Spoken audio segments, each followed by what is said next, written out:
સુરતના લિંબાયત વિસ્તારમાં હલ્દી કુમકુમનો કાર્યક્રમ યોજાયો હતો ત્યારે આ કાર્યક્રમમાં ભાજપ પ્રદેશ અધ્યક્ષ સી આર પાટીલ ઉપસ્થિત રહ્યા હતા। ભાજપ પ્રદેશ અધ્યક્ષ સી આર પાટીલે લોકોને સંબોધતા કહ્યું હતું કે વિધાનસભા અને લોકસભામાં મહિલાઓને 33% અનામત આપવામાં આવે છે, જે પ્રધાનમંત્રી નરેન્દ્ર મોદી દ્વારા અપાય છે।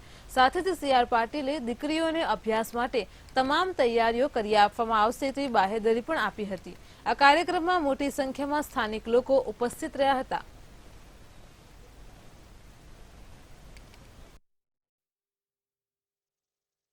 प्रधानमंत्री थया पछी पण आखा देशनी તમામ બહેનોને ખૂબ પ્રેમ કરે છે।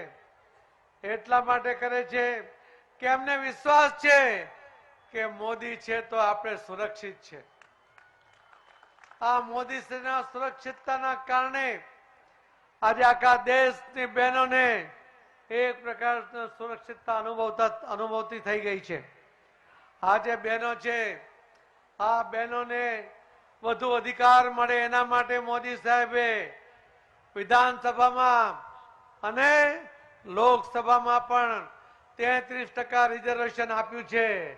હવે લોકસભાની અંદર અને વિધાનસભાની અંદર 33% બહેનો એ તમારામાંથી ત્યાં પ્રતિનિધિત્વ કરવાની છે।